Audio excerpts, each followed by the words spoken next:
किया जाता है, लेकिन हमारी माता बहनें हमारे भाई को जब शिवपुरी सीधी जैसे अनेक अनगिनत कांड है जिनके साथ इतना खतरनाक अत्याचार होता साथियों, तो कोई भी व्यक्ति बोलने के लिए आगे नहीं आता। इस बात को भी आपको समझना पड़ेगा साथियों। ये बहुत बड़ी आपके सामने चुनौती है साथियों। आपने इनका व्यवहार देखा होगा। जब जब हमारे गरीब मजदूर किसानों के साथ अत्याचार हुआ है तब तक मौन धारण करके बैठे हैं साथियों ये लोग। लेकिन इसका जवाब आपको आने वाले समय में सही सटीक देना है।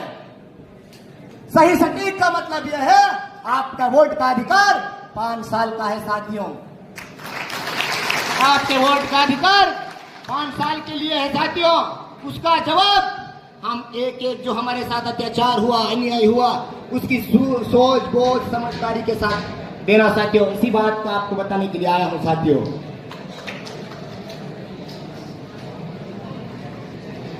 अगली बात, हमारा क्षेत्र शिक्षा के स्तर में बहुत पिछड़ा, ये अक्सर बात मेरे सामने आई है साथियों।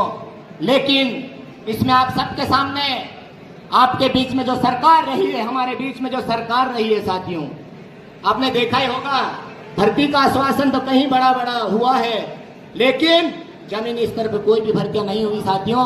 उसमें एक कमी हमारी शिक्षक की भर्ती, वर्ग 3 की, 2 की, 1 की जो भी भर्तियां है उसकी पूरी भर्ती नहीं हो सकी, जिसके कारण हमारे ट्राइबल बेल्ट में शिक्षा की जो कमी है, मैं आपको पहले ही आश्वस्त कर दिया हूं साथियों। जैसे ही सरकार बनेगी, शिक्षक जो शिक्षा है, शिक्षक की जो कमी है उसको तत्काल पूर्ण करवाने का काम करेंगे और जहां शिक्षा का स्तर कमजोर है उस पे उसकी ओर भी ध्यान दिया जाएगा साथियों।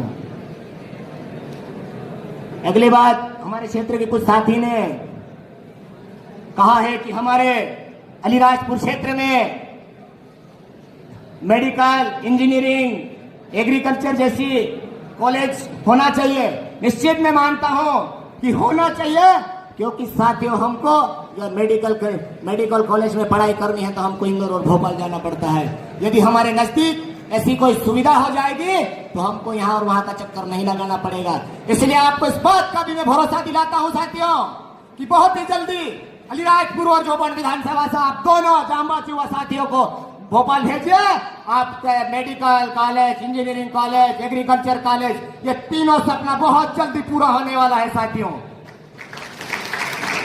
और अगली बात एक और बच गई थी, उस बात का भी खंडन कर दूं साथियों कि अभी हमारे युवा साथी इंदौर और भोपाल कोई एग्जाम के लिए जाते हैं तो हमारे जो हम यहां से जाते, पहले एक सुविधा हुआ करती थी चार्टेड बसेस की, और उसमें आपको 50% कंसेक्शन दिया जाता था।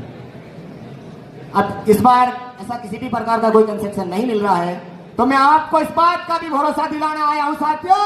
ये बात भी आपको भोपाल के पहली कैबिनेट में ये बात भी आपकी रखी जाएगी साथियों कि हमारे स्टूडेंट साथी भोपाल और दिल्ली के लिए जाते हैं। तो मैं आप सभी साथियों को, आपने दिल से और गहराई से मेरी बात सुनी है, आपको मैं तहे दिल से बहुत बहुत आभार। साथियों एक नारा और लगाऊंगा, इसके बाद मैं अपनी वाणी को विराम दूंगा। जय जोहर का नारा है। अरे आवाज नहीं आ रही यार साथियों, मजा नहीं आ रहा है। जब हमारी आवाज दीवार पे ठोकरा के रिटर्न आ रही है, आपकी आवाज यहां से नहीं आ रही है।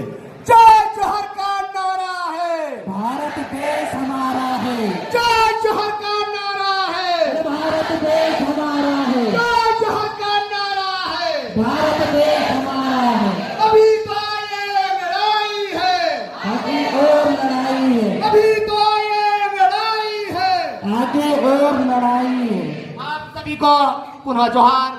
जय हिंद, जय भारत।